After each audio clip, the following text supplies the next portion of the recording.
വാഷിംഗ്ടണിൽ നടന്ന faith and freedom collision 2026 കോൺഫറൻസിൽ അമേരിക്കൻ പ്രസിഡന്റ് ഡൊണാൾഡ് ട്രംപ് നടത്തിയ പ്രസംഗം അന്താരാഷ്ട്ര രാഷ്ട്രീയത്തിലും നയതന്ത്ര മേഖലകളിലും വൻ ചർച്ചകൾക്ക് വഴി തുറന്നിരിക്കുകയാണ്. തന്റെ പതിവ് ശൈലിയിലുള്ള അതിരൂക്ഷമായ പ്രയോഗങ്ങളിലൂടെയും ആരെയും ഞെട്ടിക്കുന്ന തുറന്നു പറച്ചിലുകളിലൂടെയും ട്രംപ് ആഗോള ശ്രദ്ധ വീണ്ടും പിടിച്ചെടുത്തു. അമേരിക്കയുടെ ആഭ്യന്തര നയങ്ങളെക്കുറിച്ചും വരാനിരിക്കുന്ന തെരഞ്ഞെടുപ്പ് തന്ത്രങ്ങളെക്കുറിച്ചും സംസാരിച്ച അദ്ദേഹം തന്റെ പ്രസംഗത്തിന്റെ ഭൂരിഭാഗവും നീക്കിവെച്ചത് മിഡിൽ ഈസ്റ്റിലെ നിലവിലെ അശാന്തമായ സാഹചര്യങ്ങളെയും ഇറാൻ ഇസ്രയേൽ സംഘർഷങ്ങളെയും കുറിച്ച് സംസാരിക്കാനായിരുന്നു. തന്റെ ഭരണകാലത്ത് മിഡിൽ ഈസ്റ്റിൽ നടപ്പിലാക്കിയ നയങ്ങളെക്കുറിച്ചും ഇറാനെതിരെ സ്വീകരിച്ച കടുത്ത നിലപാടുകളെക്കുറിച്ചും ട്രംപ് സദസ്സിന് മുന്നിൽ വിശദമായി ഓർത്തെടുത്തു. ചരിത്രത്തിലെ ഏറ്റവും നിർണായകമായ പല വ്യോമാക്രമണങ്ങളും നയതന്ത്ര നീക്കങ്ങളും തന്റെ നിർദ്ദേശപ്രകാരമാണ് നടന്നതെന്ന് അദ്ദേഹം അവകാശപ്പെട്ടു. ഈ പ്രസംഗത്തിലെ ഏറ്റവും സ്ഫോടനാത്മകമായ ഭാഗം ഇസ്രയേൽ പ്രധാനമന്ത്രി ബെഞ്ചമിൻ നെതന്യാഹുവിനെതിരെ ട്രംപ് ഉന്നയിച്ച ഗുരുതരമായ ആരോപണങ്ങളായിരുന്നു.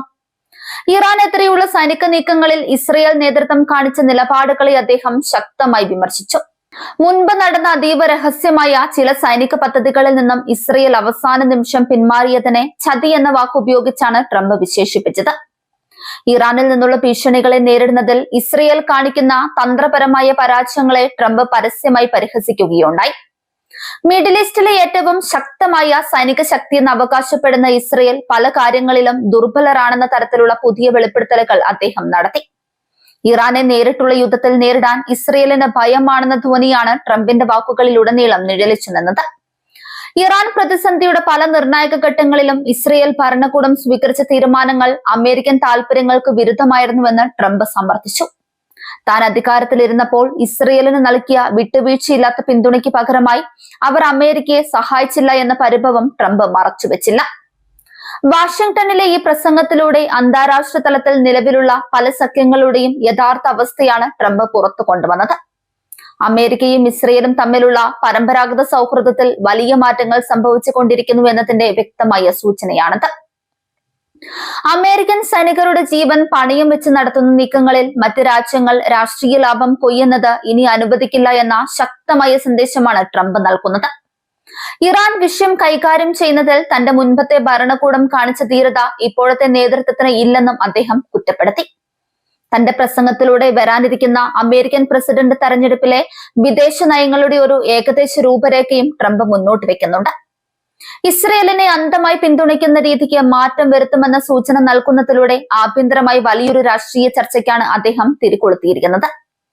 അതേസമയം ട്രംപിന്റെ ഈ കടുത്ത പ്രസ്താവനകളോട് ഇസ്രയേൽ ഔദ്യോഗികമായി എങ്ങനെ പ്രതികരിക്കുമെന്നത് ലോകം ഉറ്റുനോക്കുന്ന കാര്യമാണ്.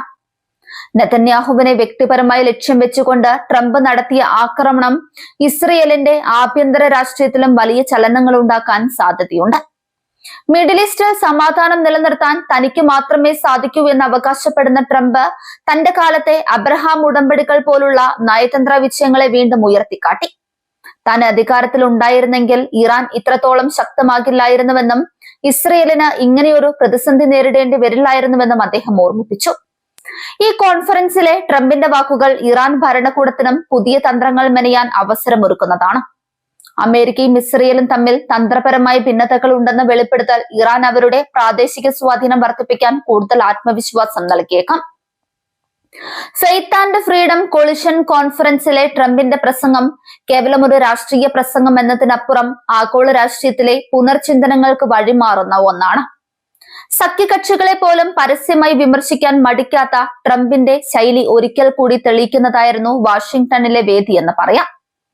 ഇറാൻ പ്രതിസന്ധി അതിന്റെ പരമകോടിയിൽ എത്തി നിൽക്കുന്ന ഈ കാലഘട്ടത്തിൽ ട്രംപ് ഉയർത്തിയ ഈ ചതി വിവാദം വരും ദിവസങ്ങളിൽ കൂടുതൽ മാധ്യമ ശ്രദ്ധ നേടുമെന്നതിൽ തർക്കമില്ല.